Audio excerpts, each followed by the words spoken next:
AL 和 BLG 的 BO3 打完后，所以之前你们出来的时候，都这种情况啊？神经病大聚会，拉萨去。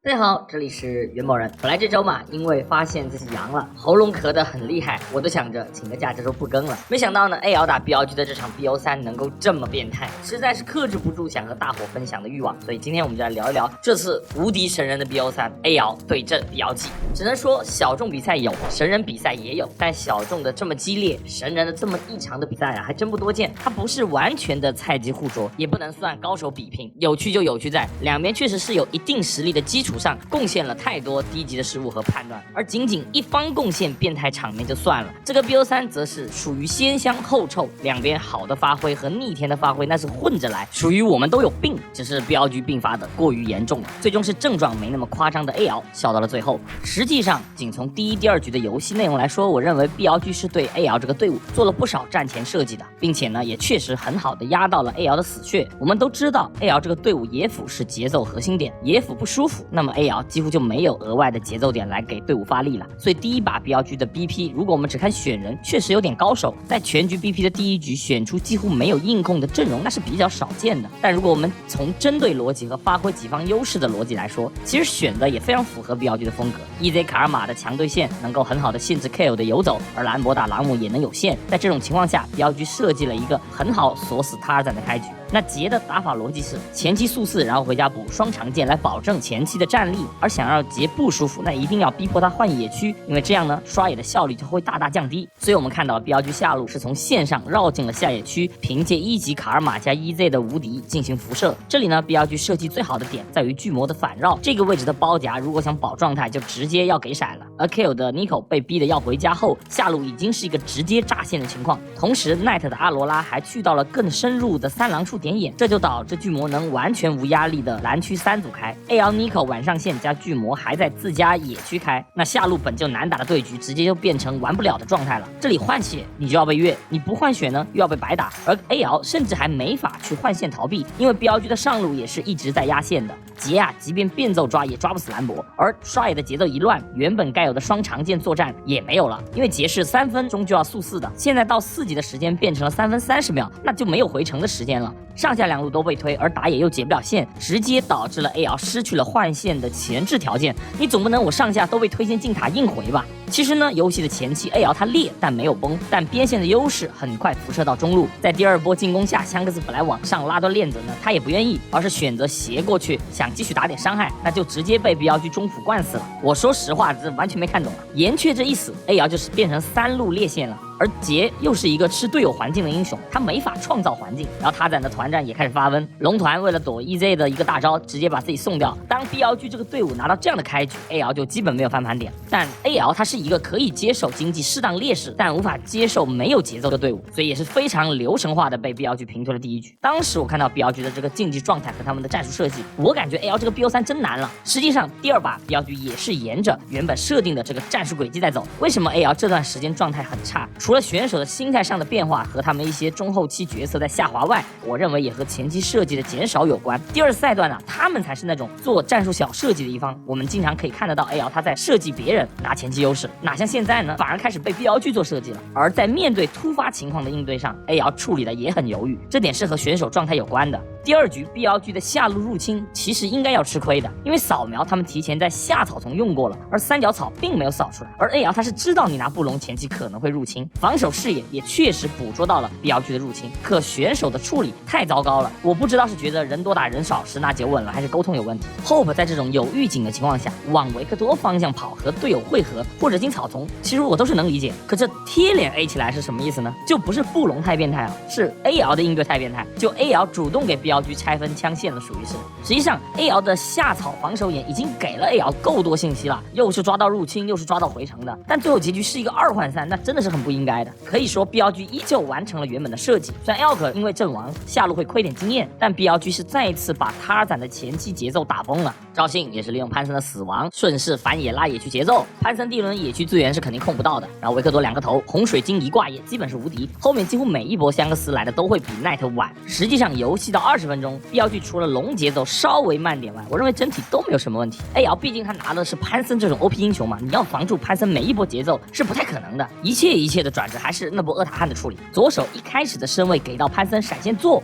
这确实是一个距离把控问题，但我不认为是一个选择错误。BLG 这边阵容稍微能卡位置的就他一个了，利用手长优势稍微破给一下，其实很正常。只是对于潘森的闪现 W 这个距离把控不够敏感，关键是 K 皇的闪应该是看到发条给大后再闪。时光维克多这点容错还是有，属于是打得很装，但又有点紧张。相比香克斯的闪现 QR 虽然短了点，但一开始潘森 W 时他没有接啊，确实是对的，能够换出维克多的闪现就很关键了。整体来讲呢，还是左手的处理太差了，甚至他后面不弹这个平 A 都有机会和冰一样走出这个大招。而 BLG 的厄塔汉决策其实依旧是比较贪的那种，因为他们即便拿到了辅助的击杀和对方上单的大残，但我并不认为这是一个 BLG 合适开厄塔汉的时机，不是说不可以开，而是没必要开。BLG 的优势已经很大了，见好就收就行。因为 AL 辅助已经是换了 TP 的，而 BLG 在下路虽然拿到击杀，但技能和状态并不支持连续作战。可以说 BLG 贪回合的问题也不是1次2次了，已经成为他们习惯。而这波送的又确实太大，死了5个，再加厄塔汉加2座外塔，经济直接就爆掉了。维克多他有经济，但这个英雄中期的伤转率是很低的。可以看中路这波，潘森几乎一个人就可以把他做掉了。BLG 这个阵容其实中期他要降速打，让维克多过渡到4件套，然后卢野掏出大船，但他们偏偏中期有优势，他就要上嘴脸，总想一口吃成胖子。这也是 BLG 的经典了，永远学不会降速。左手被逮算是致命的转折点，一波就把好局葬送了。而比赛到这里，我已经感觉到有些不寻常，因为过去 AL 正常来讲，中期 BLG 这样送到嘴里是肯定能稳稳接收胜利的，但 AL 现在也是变态，他们在中期掉点的情况，在第3赛段一样是激增。后边这里贪河蟹看到赵信经典步骤被非常朴实无华的留下来了，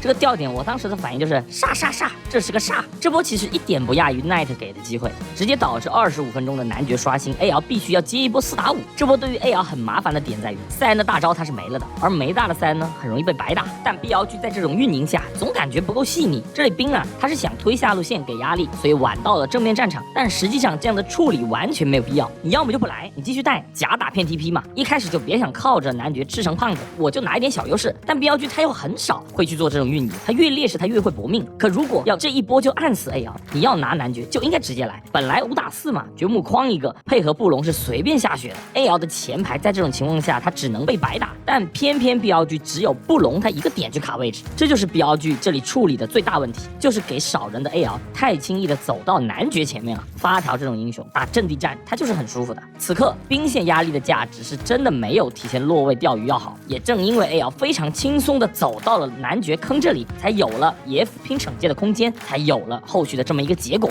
这里一掉男爵，潘森16级一到 ，AL 3C 成型，后面BLG根本团战打不了一点，只能说第2局已经颇有点变态雏形了，都有失误，只是BLG资源团决策犯病更多，或者说他们的坏习惯影响太大，当然跟第3把比起来，真的都不算什么了。如果只是论单一决策的逆天程度 ，IG 最近的经典放家当然也是一绝，但第3局变态就变态在它是两边轮流犯病，但凡双方角色好一点点，游戏都会失去悬念。要凑齐两边都在犯病且连续犯多波的局，确实太难了。真正意义上的做到了，歼几看了会沉默 ，T1 看了会流泪。第3把其实 BP 逻辑我认为是比较简单的 ，AL 很明显是把心一横，我赌了，放给你云阿娜。因为第2把他们虽然翻盘，但也是和 BLG 给机会有关。AL 意识到继续这样放任野区丢主动权是真不行，而为了保单人线的线权，他们只能多办一个杰斯给到云阿娜作为交换，所以拿到沙皇和鳄鱼代价就是他们要面对 Elk 的云阿娜。实际上从阵容角度 ，AL 他也没有给出对云阿娜的具体解法，选女枪更多的是追求一个平线和补阵容 AOE 的位置，那就是比谁家大哥猛嘛，云阿娜 VS 沙皇。但我们站在标剧的 BP 角度，上中也算一定程度的克制了女枪，但在云阿娜本身的象性上，它是不那么搭的。之前我也和大伙聊过嘛，云阿娜呀，它不像泽丽那样有大翻墙冲阵的局，其实云阿娜是跟不上输出的。而这把梦魇和安妮进后排的强势期，实际上只能维持到中期，大后期梦魇和安妮都站不住。仅从团战发挥的角度，我认为标剧选择上路奥恩的价值，它是比拿纳尔要差一些的啊，不如双射手。不过站在限制 ALC 位的角度，拿关灯放羊也不算有毛病。而且选纳尔会面对波比加鳄鱼的名牌针对，确实压力比较大。那这就是一个侧重问题了。这里多说一句，圣枪哥的鳄鱼这把是走了一个比较少见的理解，不灭鳄鱼。主流的鳄鱼肯定是征服者那一套嘛，但圣枪哥点不灭，我倒也不是觉得为了纯银线打奥恩征服者，我反而觉得更好一些。点绿色，我感觉就是为了更肉吧。同时，父系能点一个终极猎人，这样的符文配置会让鳄鱼的大招频次比正常快很多，也更肉，更能频繁的利用大招去做辐射队友的行为。当然，代价自然是团战的 carry 能力和征服者鳄鱼完全不在一个档次。但我觉得这个思路挺好的，因为这一把他面对的是云娜娜这样相对灵活的角色。如果圣枪哥想靠着鳄鱼本身去单切后排，我说实话容错率几乎没有，也非常难。而且啊，自家打野他也得配一个 carry 型的战士。而波比虽然第一件是焚天，但他的定位还是一个功能性坦克，在自家双 C 也同为炮台型英雄的情况下，没必要去让鳄鱼走这种 carry 路线。他的鳄鱼团战目的就是牵扯而非击杀，当然思路归思路嘛，实际发挥还是要看对局的。这把呢和符文关系倒也不大。第3局开始，标剧的战术储备很明显就没有第1、第2局那么流畅了，开始出一些纰漏。而 A 瑶虽然没有说做特别的战术布置，但他们惩罚对手失误的能力却一直都在。先是 Shadow 的 F6 眼被 A 瑶轻松的排掉，导致了安妮要帮他去补眼，而这个过程呢又被波比逮到了，安妮也没有插到，反而爆了一大波血，这样中路香克斯肯定会有限。而且野区呢也被 A 瑶拿到了主动权，他们有2个眼能知道梦魇的位置。梦魇前期他做不了事情，但标剧延续了上一局的大意，给了一些没有必要的机会。这里梦魇和波比是明牌争下河蟹了，标剧呢知道波比在这里，但就是要硬卡 A 瑶下路3人组的身位，我只能说有点太不把 A 瑶当人了。主要这里哪怕他被白打一轮都是亏的，会影响到后续的换线节奏。在中路就没有线的情况下，这个河蟹真没有必要争啊，属于是那种莫名其妙的失误吧。这里 Elk 回头这一下是真的思想出了点问题，主要你这样喂人头给女枪 ，A 瑶就能没有压力的去解放辅助和他攒做联动。A 瑶他前期能联动起来，野辅节奏一有，那 A 瑶的上限就有了。而标剧则是梦魇到6后，非常符合他们特点的选择，主动求战。那这个时间段就是双方比操作和小决策的地方了。这里呢，双方也算是你来我往。上路这波团战，上皇拿到2个人头，而云娜娜也有经济入账。然后标剧反复针对圣枪哥，下路抓了1次，上路再抓1次，而 A 瑶则是有机会跟你做反边。当 A 瑶这个队伍他能够串联起来的时候，他们还是能打出比较聪明感觉的联动的。这里他攒的围点打圆击杀安妮后，香克斯的发育也基本没有什么压力了。比赛到这里，我觉得两边发挥都还可以哦，算是各显神通，也是打出符合自己风格的游戏内容。双方也是军事的进入到先锋团，而这波团战两边也是纯拼团战处理嘛，都有各自的团战画面。但在执行这一块，这波标剧的操作是做得更好的一方。首先实际的选择上，标剧他先抢了位置，而波比由于差一组野才能升级大惩戒，所以落的位肯定会慢。而标剧是很果断的吃先锋，让 A 瑶没有那么多时间去排查安妮的位置。同时标剧也在等 A 瑶的人为了争先锋落入自己的包围圈，欧文的控制抵消让自己没有离场，同时梦魇关灯给安妮一个绕后的位置。这里后补虽然意识到可能上面有人，但他的团前选位实际上已经是个死人了。他这里最好的选择啊是跟队友进 C 字草，这样梦魇没视野的话就没办法直接飞他了，还是选位不够老道吧。标剧这个队伍只要是左手有明确目标的团战，其实往往开团都可以开得挺漂亮的，可以说标剧的执行力是真的没问题，就怕上面想法偏了。这里后补直接死，然后后续的团战我们也能够看到，鳄鱼其实面对云阿娜是没有什么办法。这波团战打完，理论上 A 瑶就已经结束了，除了冰的羊多吃了一个本可以给 Elk 的人头外，我觉得标剧的整个团战处理都很漂亮。但也正因为处理的这么好，到后面开始发问的时候，才显得那么让人头皮发麻。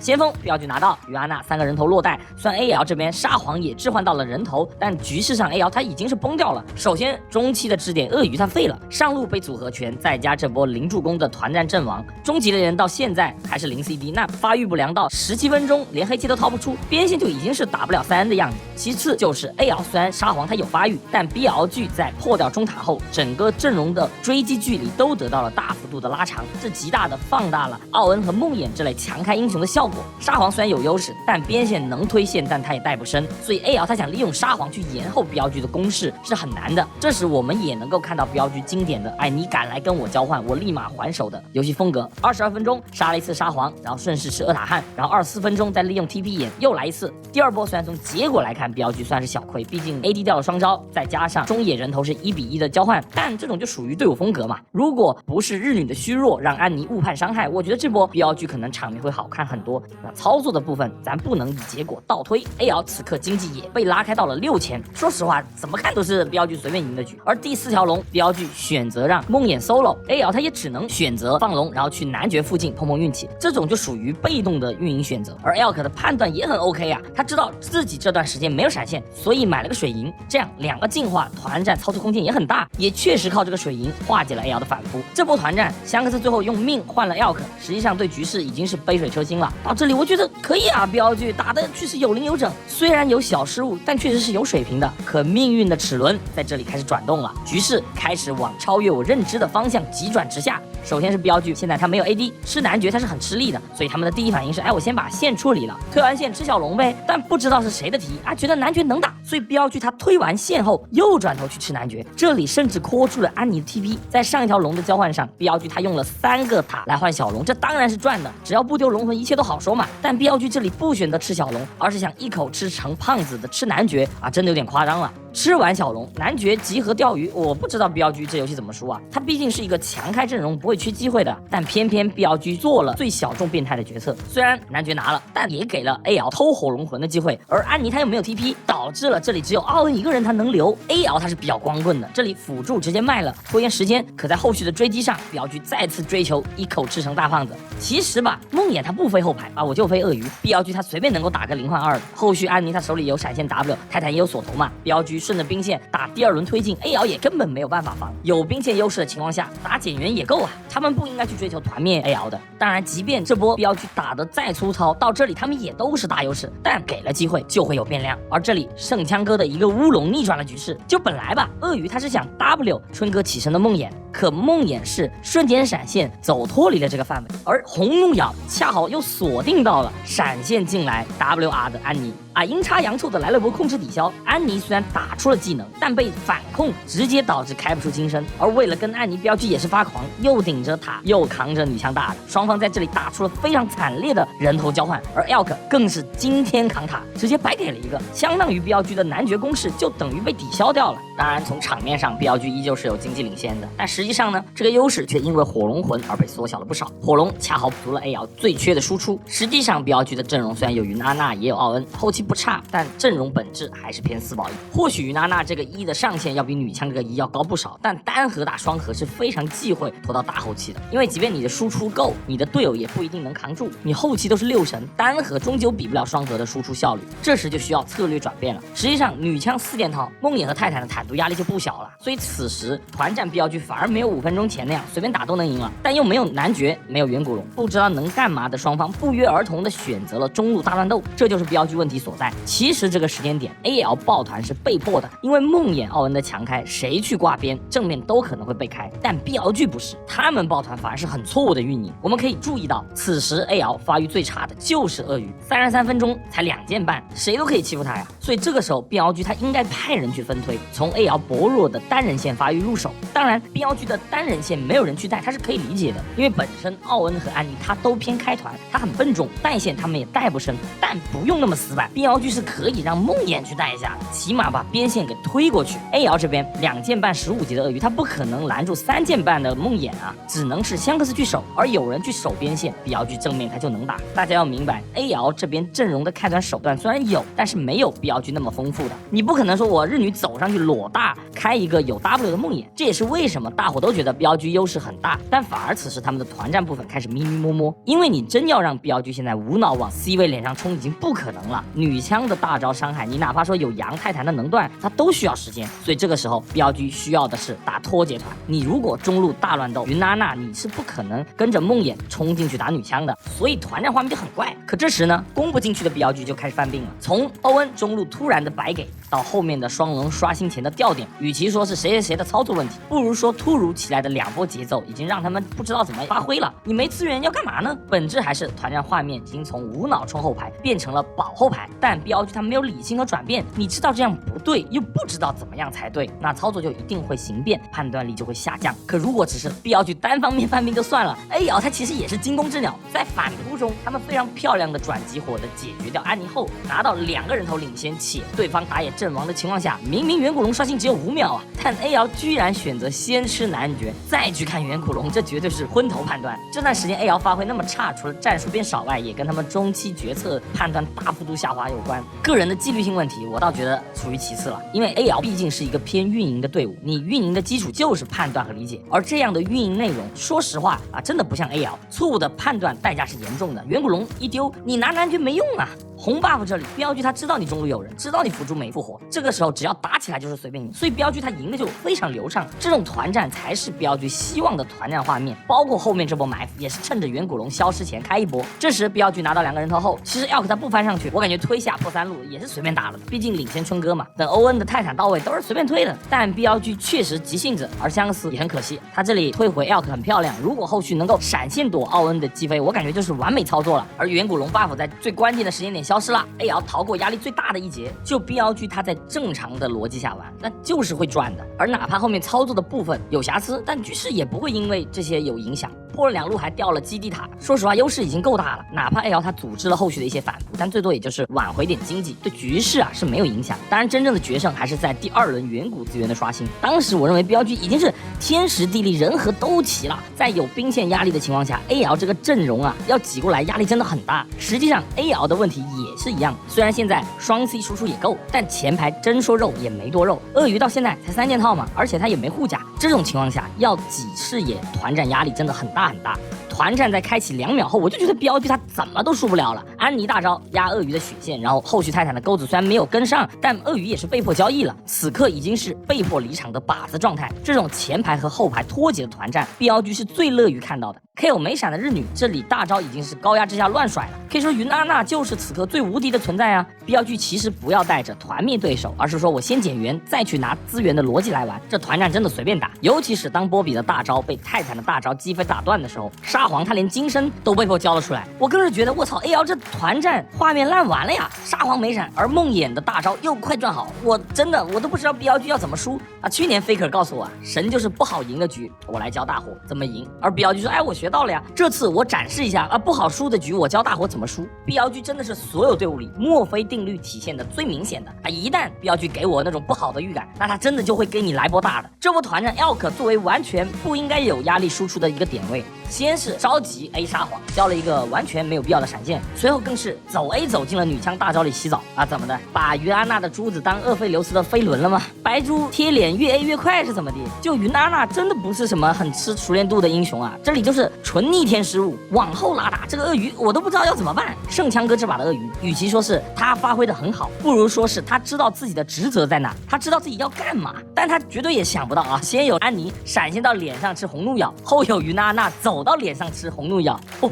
这都有 C 位能咬哦。但即便到这里，标剧他也是打了个2换3，他们还是优势，但不知道是为了证明啊，变态的不只有双 C， 还有我们哥仨，后续3巨头也是让人摸不着头脑啊。就奥恩一开始没大，哎，哥3个拉开很对，这里梦魇的大也差1点嘛，那为什么不等 CD 呢 ？A 瑶这里来接完全就是骑虎难下，他们不可能回去，但 A 瑶他们也不可能吃龙。欧恩和梦魇他都有惩戒嘛，随便你2个人硬打呀。等奥恩和梦魇大招好，配合泰坦锁头，说实话女枪是必死，但 BLG 就是能做出最小众变态的选择，他们真的没有一点耐心啊！在梦魇大招还差8秒的时候，直接辅助线就送了，然后 Shadow 呢也没忍住，也跟着送掉，就莫名其妙的处理，让情况再逆转。A 瑶变成了一个3轮会，就 BLG 让我很难受的一点在于，他们在一些简单部分做的不好，却在一些不好处理的地方处理的挺好的。最后扛着3龙的这波团战，实际上 BLG 打得非常好。这里梦魇关灯给泰坦锁人，然后闪现拉开 ，A 瑶他由于没有泰坦的视野，而安妮从下路绕视野过来配合关灯，他就直接能走到沙皇脸上了。说真的，这里就是差点伤害，但 combo 和配合是真的不错，只能说香克斯的翠绿屏障救大命。这把安妮我觉得是应该走法穿棒的，毕竟是单 AP 嘛，这里如果是法穿棒应该能直接秒掉沙皇。不过这里也有一个逻辑，就是提云阿娜的输出，因为云阿娜的被动是给魔法伤害，而按照4保1来说，安妮输放学者配合残翼也是一定程度的能给云阿娜提升输出效率。我估计奈特也不会想到游戏会打到这种程度。那这里我再额外补一下云阿娜的理解吧。之前我不是跟大伙聊过破败那一套吗？但前几天我看到哥哥也选择了出海妖。海妖我当时没推荐是因为它有一个 bug， 就很容易出现主目标丢失的问题。但 GK Love 这样说啊，那肯定有道理。我个人对哥哥的理解就是，他对于新英雄的体感往往是很准确的。他是一个很少出现出装问题的选手，所以他这样出啊，我就顺便再看了一下 LCK 那边，虽然 Amy 还在走破败，但像史蒂和 Viper 也都选择了走海妖。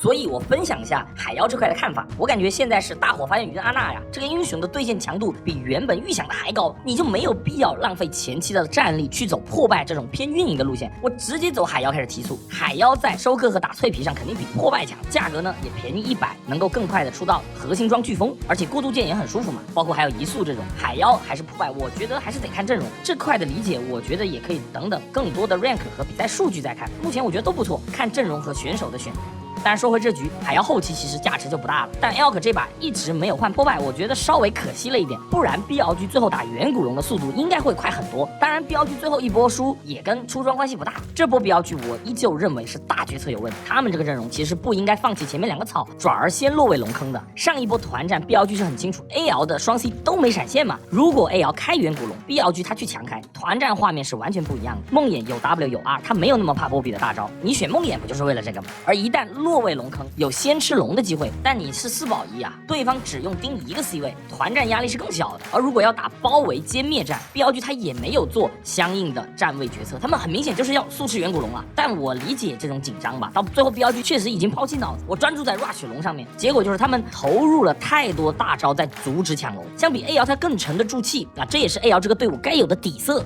最后一波团，我们其实只用看安妮嘛，这里安妮他是冒着枪林弹雨就为了大波比，这里很明显就是团队决策在喊啊阻止波比阻止波比，但这个血线根本就不可能说拿龙。这里我觉得 BLG 如果要做这样的决策，最基本的一个点就是你辅助起码换了惩戒，不然你就是赌博。只能说为了 rush 龙 BLG 的沉没成本已经太高了，就大伙要明白，团战思路其实是指导大伙操作的。但是前面 Elk 那波变态是另一回事，但最后这波团 BLG 他就是站在一个很错误的决策上去打的团战，所以这波团战越打 BLG 越像是白给。相比 AL 他们每个人都知道自己的职责，沙皇不会说啊我仗着云阿娜没春哥我飞进去跟你赌你闪不出来，然后鳄鱼他也知道他能做的其他事情没有，我就是有红怒就咬。第一个闪现咬换进化其实很多鳄鱼都会做，但第二个 E 选择回头继续咬而不是 E 走，那就是对于自己的定位有理解了。如果老强他是往上 E， 可能这波他有机会不死，但队友就不好说了。这个时候敢死用命去争取这种关键的时间就很重要，知道自己该干嘛是真的很重要，这个重要程度甚至比操作还要重要。相比左手如果选择就打前排就打脸上的鳄鱼，说真的这基本鳄鱼是扛不了几秒的，这种就是资源团处理上的差距，你没思路就容易犯病。说白了 AL 虽然中后期决策犯了大病，但确实每个选手对于自己该做的什么职责是比 BLG 更清晰一些的，或者说 AL 的阵容就是越往后越不烧脑，而 BLG 其实对于目标不清晰的团战处理的下限实在太低，就 AL 脑子也很乱，身体也有点僵硬，但起码还知道自己是谁，而 BLG 就越打越不知道自己在打什么了。说真的，